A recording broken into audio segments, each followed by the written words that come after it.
All right, so we're going to do our notes on derivatives. And we've been exploring limits so far, and limits are going to help us understand what a derivative is, or rather, how to find the derivative of an equation. So just so we know, the derivative of a function is the instantaneous rate of change, meaning the rate of change at one single point. And this is something that is unique to us because in the past we found the rate of change with like slope, where you take 2 points on a linear function and you find the rate of change between those 2 points. And that tells you what the rate of change is for that function. And it really doesn't matter which 2 points you choose on that linear function because the rate of change is constant. What we're going to work on today is interesting because we're going to talk about rates of change that are not constant. And so we're going to be looking at the slope of a curve at a single point, or at one instantaneous point. So when we talk about finding the derivative, we have this equation here, and it says f prime of x, and that's what that little apostrophe means. It's the derivative of the f function.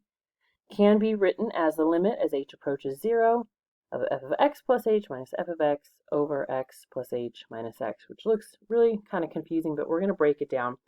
It's a lot like slope, right? If you remember from slope would be y2 minus y1, simply two y values on a given function, divided by x2 minus x1.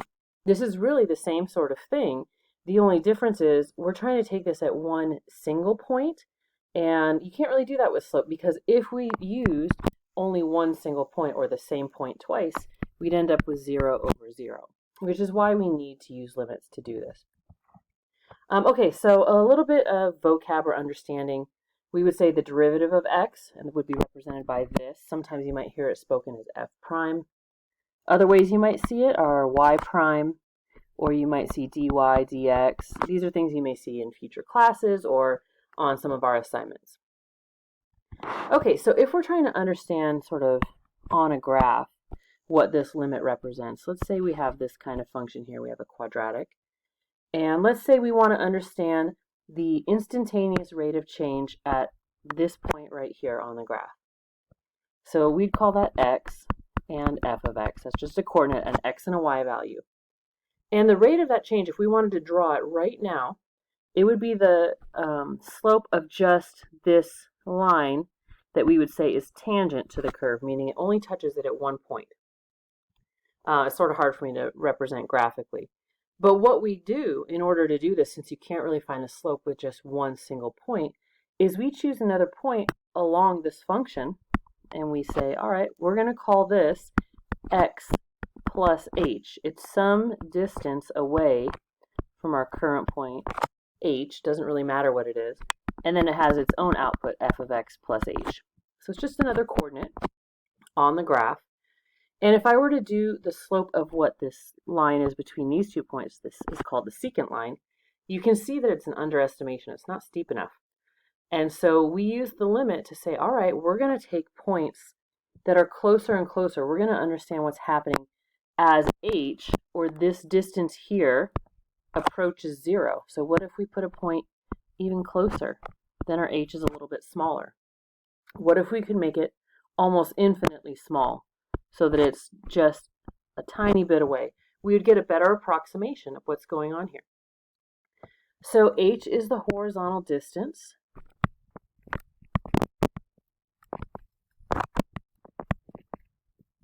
Between 2 points on the graph, or the function.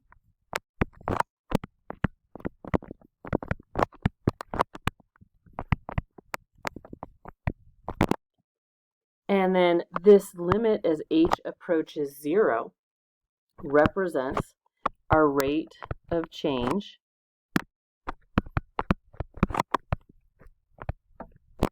at x f of x, right, at that single point, or our instantaneous rate of change. Okay, so we're going to apply the limit definition to find the derivative, the whole slope-looking function, of this particular function, f of x. So the function we're working with is f of x equals 3x, and we are finding its derivative. Now, there are easier ways to do this, but we're going to use the limit formula to do it so we can kind of understand what's going on. And before we even get started, we can kind of understand some things about this function in the first place. This function, 3 times x, is linear. And I bet if you thought about it for a moment, you could realize what the rate of change is. The rate of change is just the slope, and I can see that our slope is 3. So what we're going to do now is show sort of the mathematical proof, or the way behind this, how we can use limits to figure out that the slope is 3. Now, we don't really need it on a linear function, but knowing how it works on a linear will help us see how we'll apply it on nonlinear functions. Okay, so if we start by applying the limit definition, we would say the derivative of f of x equals the limit as h approaches 0 of, and then we're going to start by plugging some things into this formula back up here. So f of x is just our original function. And then if we look at our denominator up here, we've got x plus h minus x. Well, those parentheses can just drop off, and x plus h minus x just gives you h.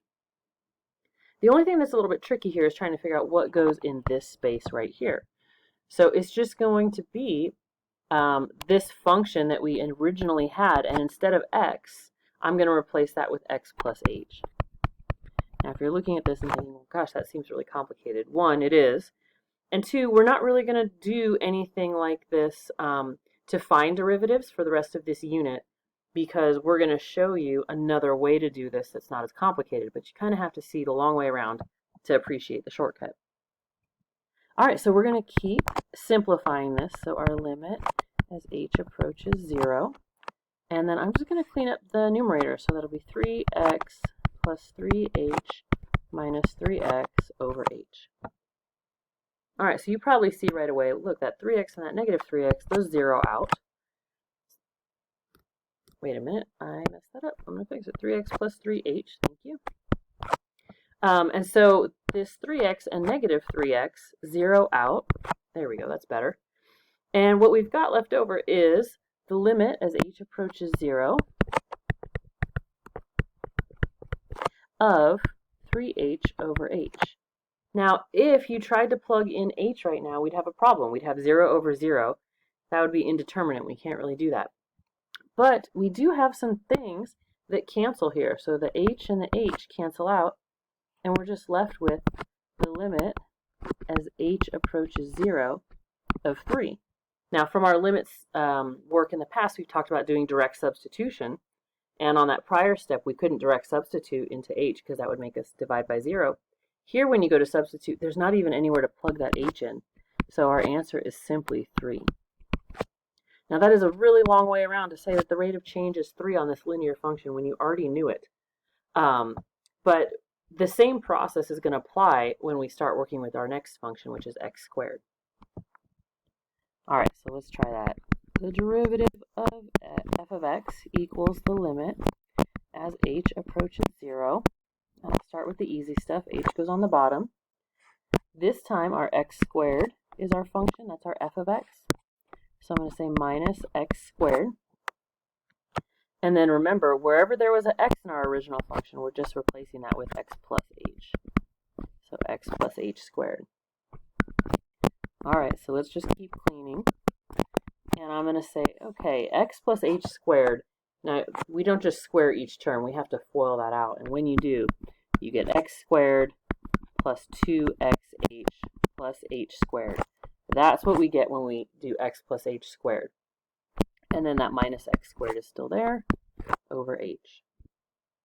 All right, so you'll see again we have some terms that zero out. So the x squared and negative x squared zero out. And then let's think about taking one more step where we look to factor something here. So the limit as h approaches 0. And I notice that on the top, I've got 2xh plus h squared.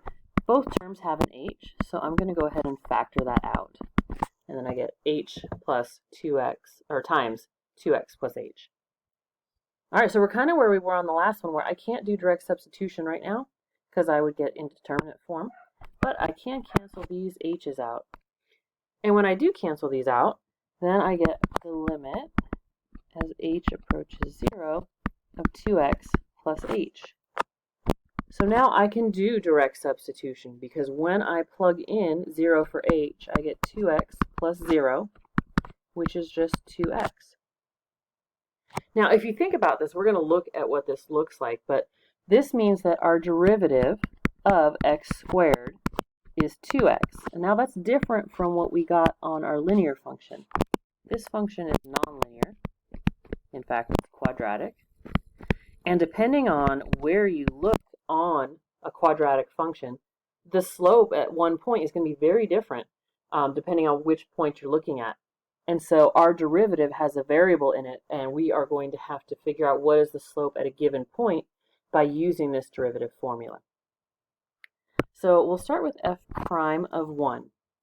So for f prime of 1, we're saying, again, this is the same function. We're talking about our original equation is x squared. We've already found our derivative, so we're going to use that here. And then we're going to evaluate f prime of 1. So using the derivative, we are going to go ahead and just substitute in. So I'm going to say f prime of 1, well, f prime, that means we're going to plug 1 in to our derivative function up here. So instead of x there, I'm plugging in 1, and we get 2. If we're trying to visualize this, this is what's going on here. So let's just picture a quadratic, which we're all very familiar with. And then let's go ahead and put this on the graph. So I'd have 0, 0, 1, 1, 2, 4 on both sides. There's my quadratic. If we're finding the derivative at an x value of 1, so this is saying, well, the x value is 1, x is 1 right here. So what we're finding is the slope of the line that's tangent right here. And so at that point, the slope is 2 times whatever our x value was, which is 1, and the slope is 2. And so all we're trying to say here is that at this given point, the slope is 2. If we look at the function somewhere else, like we're about to, at -1, the slope is going to be something different. So let's do that one real quick. I'm going to go ahead and sketch it. And then we will do some substitution to figure out what we've got going on here. So if we're trying to find our derivative at -1, then we're plugging -1 in instead of +1 this time. So I'd say, okay, the derivative at -1, with the instantaneous rate of change at -1, is -2. So at -1, we are looking at this point here. And then, yeah, you can see that slope is negative. I'm not drawing a very good tangent line, but you get the idea. And we would say here that this slope is -2. So you can see everywhere to the right of the vertex has a slope that would be positive. Everywhere to the left would be negative. Let's try another one real quick. Okay, so let's find the derivative at x equals 3. That means into our derivative function up here, the 2x, I'm going to replace the x with 3. That means our slope at that point tangent is going to be 6. So on this one, we kind of want 1, 2, 3, and 1, 2, 3, 4, 5, 6, 7, 8, 9. And so our graph, we need a little more space because we're evaluating this at 3. So 2, 4, and 3, 9.